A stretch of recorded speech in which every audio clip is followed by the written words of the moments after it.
Hello, I'm talking to you on this day 13 noch at the end of the Trecena. The Trecena was all about understanding wisdom. It was about bringing new wisdom in. It was about consolidating that wisdom, empowering ourselves and others, learning and teaching as we went through our journey. And we come to this day 13 noch, this day of ancestral wisdom, this day of ancestral knowledge. And tomorrow we go into the Trecena of Tihash. So, I'm here today to talk about the Trecena of Tihash and what that can be all about, how we can use the energy of that Trecena to the greatest good of all. So, we can start by looking at the properties of Tihash. So Tihash is the obsidian blade. It's all about healing. It's all about division. It's all about peace. And it's all about refinement. All of those things all mixing in together. Now, we've seen that as we've gone through this cycle of Trecenas, as we've gone through the Kame Trecena, the death, and then the Kawak Trecena, the rebirth, and then the Trecena, the road, and then the Trecena, the wisdom, and we see all of these things acting in evolution. And the Tihash Trecena for me is very much about refinement, because, you know, as we go through life we can pick up all of these things, but we've got to look at what's meaningful to us, what we want to keep, what we're using to craft ourselves with. And that's the way that we see it, the refinement, this crafting of the soul, the crafting of our life path. And this is going to require some cutting from time to time. It's going to require the removal of that which, you know, is causing imbalance. That brings healing. It's the beginning of the healing essence anyway. Tihash can be seen as the surgeon that cuts away that which is causing the imbalance, and that could be in whatever shape or form that might take. But that surgery is not necessarily painless. That surgery is not the end of the healing, it's the beginning of the healing process. And so Tihash can really be this time to begin the healing process. And sometimes that comes from the removal of what was causing the sickness. Now that, of course, may be people, that may be a situation, that may be something in your life which is putting you out of balance and keeping you sick, as it were. So Tihash is going to be a day, and of course a Trecena, of looking at those things. Now the other thing I said is refinement, and Tihash has a fine eye for detail. It's able to see exactly what to cut and where. Sometimes I think a bit like, you know, putting facets onto a diamond. You start with the rough diamond, and you know the skilled jeweler knows exactly what to cut and where in order to bring out the greatest fire from that diamond, you know. And that's what we are the diamonds. And Tihash gives us that opportunity to use our fine eye to cut away the rough so that we can purify, so that we can bring out the best that we can possibly be. So, refinement, healing, discernment, discerning what you need to keep in your life. As you go along this path, as you evolve, as you walk through this life, what is it you need to keep? And what is it you need to let go of? The Tihash Trecena can bring a focus on all of those things. Now, Tihash also kind of has this reputation, can be seen as being belligerent or argumentative, and has a reputation as the warrior as well. I partly see it as kind of like a samurai, kind of like continually going through this process of perfection to become the ultimate warrior, as it were. That's one way of looking at it. But the other side, that sharp pointy blade, you know, as I said, the surgery isn't always painless. In fact, it's very rarely painless, right? It's usually quite painful, but we know that we have to go through it. We know that we have to have whatever it is done. And that might take the same form in other ways, you know. It's kind of like, as I say, when we look at it with regards to Tihash's reputation of argumentative, or something like that. Well, sometimes it's the argument that precipitates the cutting, that precipitates the healing. And so, it might be an idea to sort of like keep a weather eye out for your words or whatever, just to see kind of like what you're allowing to come in and what you're allowing to go out, because sometimes maybe there might be things that are a little bit more on edge than they might normally be. So that's the basics. And where are we going to start? Of course we're going to start with the day 1 Tihash. So the one, the novelty, the healing, the birth rather, and the potential. So it's the potential to bring healing. It's the potential for release. It's the potential for peace. It's the potential for resolution. It's the potential for refinement. So 1 Tihash is a great day to look at what potential you might have. This might be a day, if we go back to that idea of the rough diamond, where you're kind of like looking at what you have and seeing what its potential might be, and exactly where you might begin to cut in order to bring out its greatest beauty, in order to bring out its highest potential. So 1 Tihash might be a day of assessment, a day of beginnings, a day of initiation of that healing process, a day when you start to refine. Tihash Trecena, I was also talking about purification. This 13 days might be a great time to be doing something like a juice cleanse or something like that. 13 days of purification could start with the day 1 Tihash. So these are some ideas about how you can use it to your highest good. And we go from 1 Tihash into 2 Kawak. So Kawak, this is where I often see them working together. Tihash, the surgeon that cuts; Kawak, the nurse that binds and dresses and actually does the healing work. And so here's where we see these two these two Nahuales that are side by side, that are one day after another, representing what we could see as being the active and passive forms of healing. So 2 Kawak is a day for healing. It's a day for birthing. It's a day for bringing new things into the world. It's a day of compassion, a day to listen.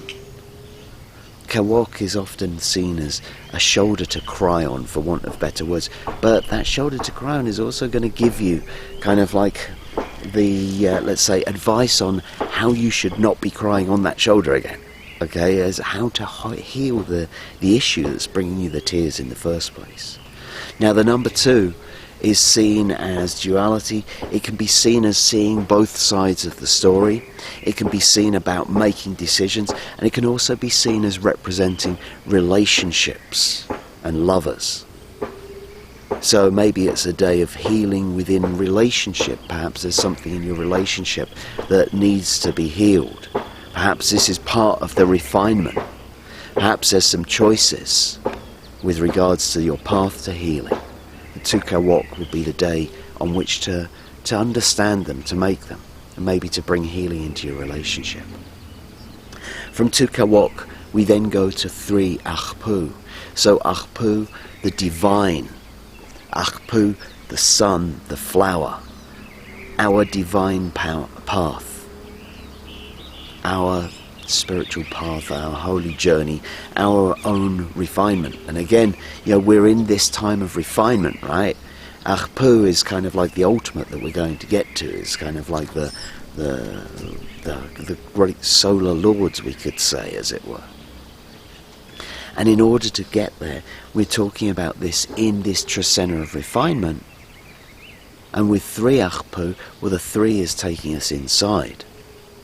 So this is calling on you to look inside for your true spiritual path, to look inside and not get distracted by what's going on around you, but to actually go within and find your evolution to find the divinity within.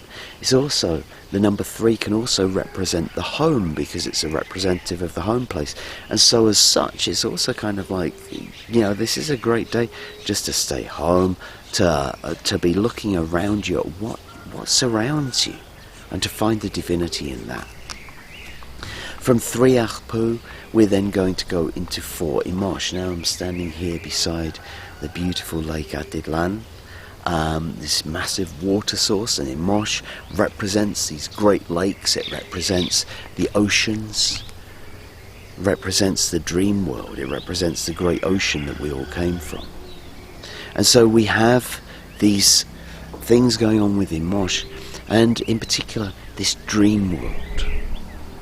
Now, Imox can represent the dream being manifested, and here we have it combined with the number 4, the physical material world. So this is about manifesting your dream into the physical world.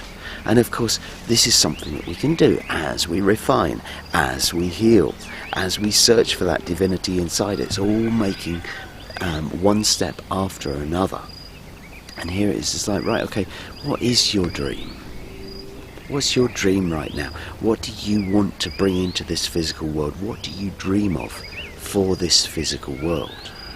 Because 4 Imox is both a day to ask the question, what is the dream that I want to manifest?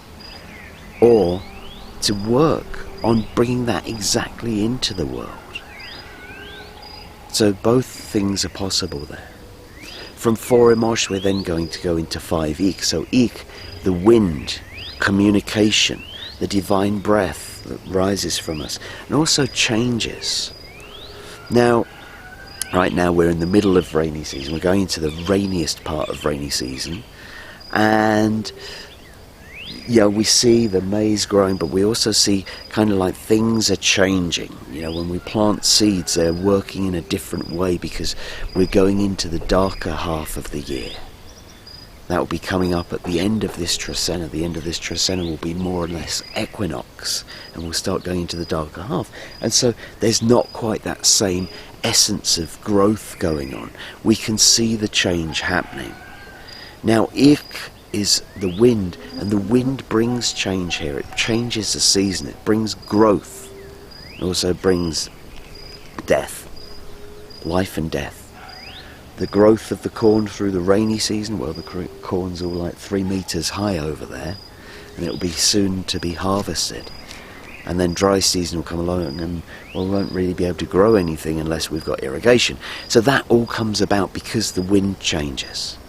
So Ik is all about change. And the number 5, the number of work, we're putting our work into the change. So once again, as we go through this Trecena of perfection, as we go through this Trecena of refinement, 5 Ik is suggesting this is the time to put our energy, our work, into the changes we want to bring into our lives, because they're not going to happen without our energy input. We can't just sit back and say, I'm going to refine. It's like, right, okay, where do we need to put our energy in to do that?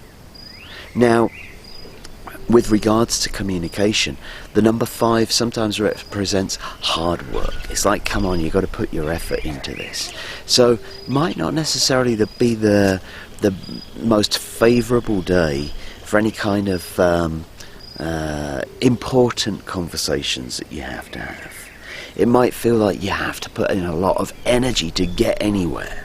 So it's not to say kind of like a day of silence or anything like that, just to be aware that there might be a better day for kind of like the big conversations to be had. From 5 Ik, we're then going to go into 6 Akabal. So Akabal, the dawn, the new concept coming in. Now, of course, with your refinement, with your remodeling it may be, we're going to see a new concept coming in, and are we ready for it? Well, new concepts are always going to need a little time. They're always going to need time to grow, because, Akabal, we could see, as the child within the womb, it's not ready to be born yet. It's a life coming into this world. It's come from the other world into this world, but it's still got some time to go. So it's a new concept which is coming in. Now, that new concept, of course, needs nurture. But here we might start, this might be the announcement day in one way or another, because the new concept that you're working with here is a new concept which can be brought into the physical plane of 4, but that 4 has then been turned to the 6. It's bringing in from above and below. It's bringing in from the divine masculine and divine feminine. And so it's bringing in stability. So 6 Akabal can be a really good day to bring stability to the new concepts, the new you that you're bringing in this Tihash Trecena, right? This is the day when you can maybe start to reveal how the new you is going to appear, how the new you is going to be working in the world, what the new you is going to be working towards. Now, as I said, it's a concept, it's a beginning, it's the beginning of the light coming in. But it's a day when it will be stable enough to kind of like, maybe you want to share it with some friends or something like that. So that's what we can do with the 6 Akabal day. From 6 Akabal, we're then going to go to 7 Cat. And 7 Cat, this is the ultimate day of release. Cat, the burden. Cat, the net. Cat, that which we can become entrapped with. That which we can become overburdened with, but also what we want to take forward. Cat days are great days for sorting through your net, whatever your net might be, whatever your, whether it's your closet, whether it's your backpack, whether it's your head, whether it's your heart, whatever it is. Those things that you're attached to might become very, very obvious on cat days. The things that you're attached to that don't really do you any good anymore. Okay, so cat days are great for sorting through and say, yep, that I want to keep, that I've got to let go of. And the 7 comes to choices. It's the top of the pyramid. It's seeing all the different choices, all the different decisions you might be able to make. And it's also got this finality to it. It's a day of final release. If we were making ceremony on 7 Cat, we might be asking for like the full and final release from something which has been holding us back. So 7 Cat is a great day for doing that, for having a really good sort through in this time of refinement, in these 13 days, using your discernment to heal. 7 Cat is really about working out what you want to keep, what you want to let go of as you move into this higher purpose. From 7 Cat, we're then going to go into 8 Can. So 8 Can, the celebration of the teacher. This is one of the most beautiful aspects of this day. 8 days are often days on which we make ceremony because they represent wholeness. And can represent our teachers, so this is a great day to light a candle and give thanks for the teachers in your world, for those that you've learned from. It's also when we see the wholeness of power and wisdom working together. Now, the 8 can represent the 1 and 7, the life and the death coming together, so that's why we see the wholeness there, and the wholeness of the wisdom.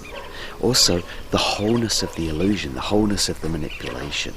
And this is a day to really kind of like ask for the wisdom to see through things, to the wisdom to see through manipulation if it's out there, or the illusion if it's out there. From 8 Can, we're then going to go into 9 Kame.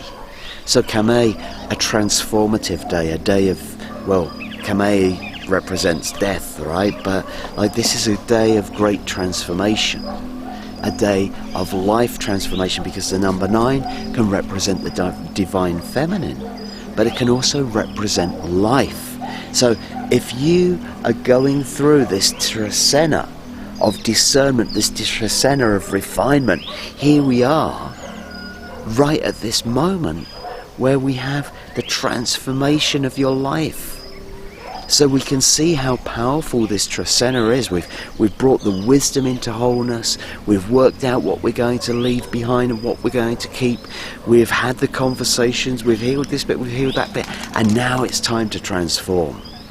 So the 9 Kame can be an excellent day to do that. Now, of course, that transformation, sometimes it might be, you know, it's like whether you're bungee jumping or skydiving, or those kind of things can be quite transformative experiences, right? But there's that moment where you're standing on the edge of the doorway, you're standing on the edge of the cliff or the bridge, waiting to take that jump.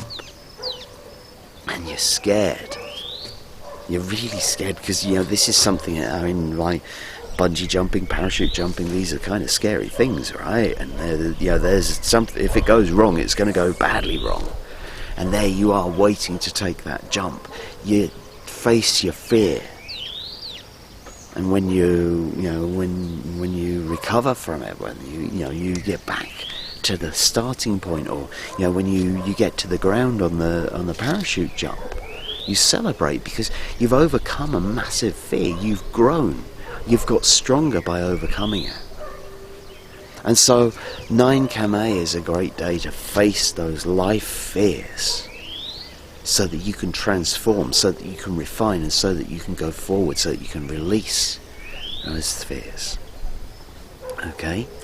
So from 9 Kame, we're then going to go to 10 Kirch. So Kirch, well, that's all this.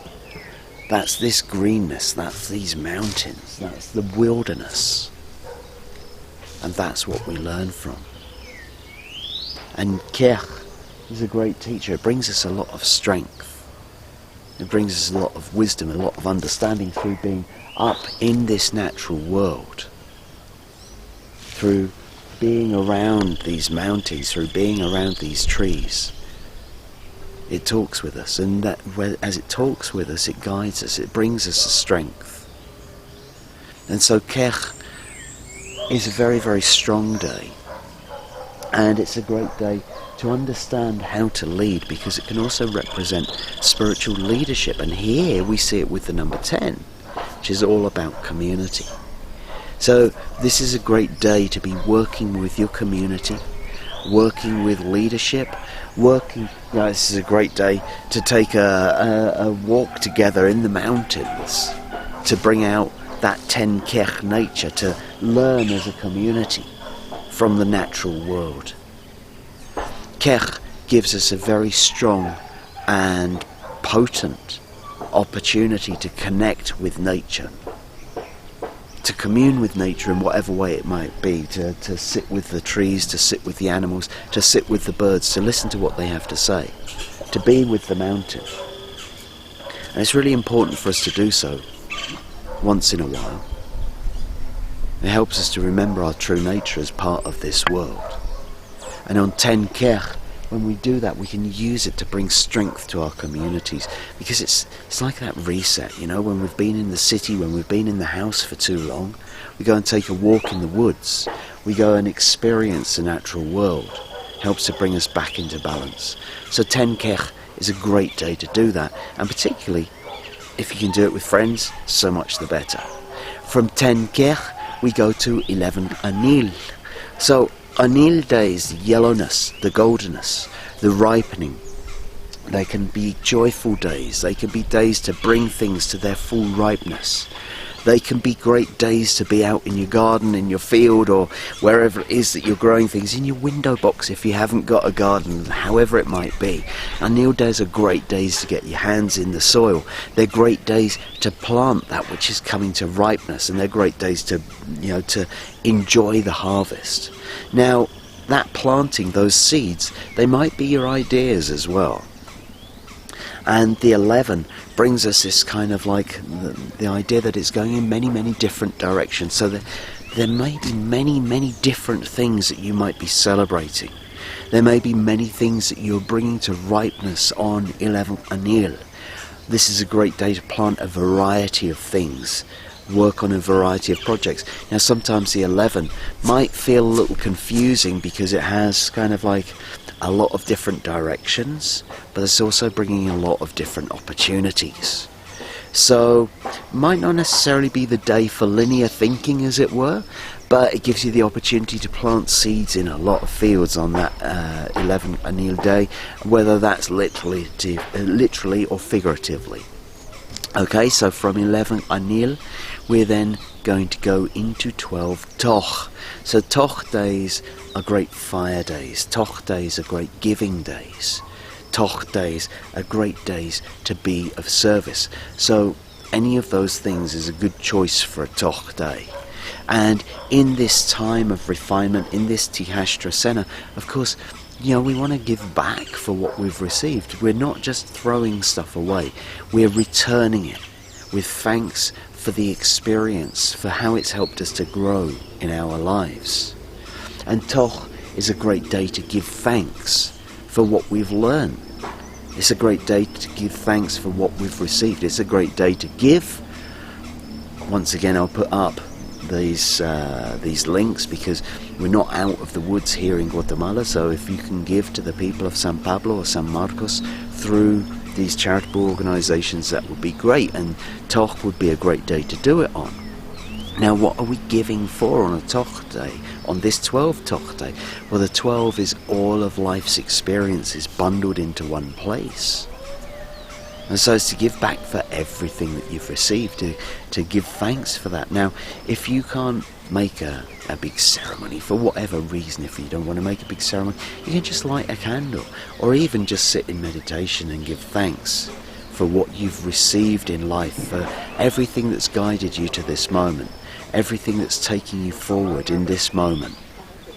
12 Toch is the perfect day on which to do that. So from 12 Toch, we finally finish this Trecena on 13 Tz'i. So Tz'i, this is where we're going. This is what we're being led to. This is what the warrior is leading us to. Tz'i, faith and loyalty and justice and law. Tz'i, the guide on the path, the protector. Tz'i is hugely loyal to us. It's very, very faithful to us. It's our dogs that look after us, that guard us. Tz'i is about our faith. It's about our loyalty. And the number 13, of course, is spirit and the ancestors. So this is what our crusade is all about. Our crusade that began on 1 Tihash is taking us to 13 Tz'i. It's taking us to the faith and loyalty that we have in spirit, that we have in the spirit world, that we have in the ancestors. But it's also, let's say, the faith of spirit in us to do the work, to refine, to continue the work, to connect with the ancestors. So our final destination in this Trecena could be seen as a great day. You know, if you know, as I said, the Tihash Trecena can be cutting stuff away, and there might be some bits in it that might be quite painful. In fact, they might also make you question your faith or whatever. Well, 13 Tz'i is a great day for that, let's say, renewal of faith that spirit has something more important for you, as it were. That faith that spirit is guiding you, that the ancestors are guiding you in one way or another. So 13 Tihash is a great day for getting in touch with the ancestors, however it is that you may feel that you want to do it, in order to bring faith, in order to remember your loyalty to yourself and to them, in order to bring that faith out, whatever shape or form that might take. You may find that on 13 Tz'i you get a message from your ancestors that you weren't expecting, a message from spirit that helps to bring out your faith. And if you are looking for it, then this is a great day to make a consultation with somebody who works with spirit in order to bring that faith out. So that's been the Tihash Trecena. I hope that you've enjoyed this video, and good luck with your purification process, whatever way, shape or form that might take, and I look forward to seeing you again in 13 days' time for the Bats Trecena. Thank you.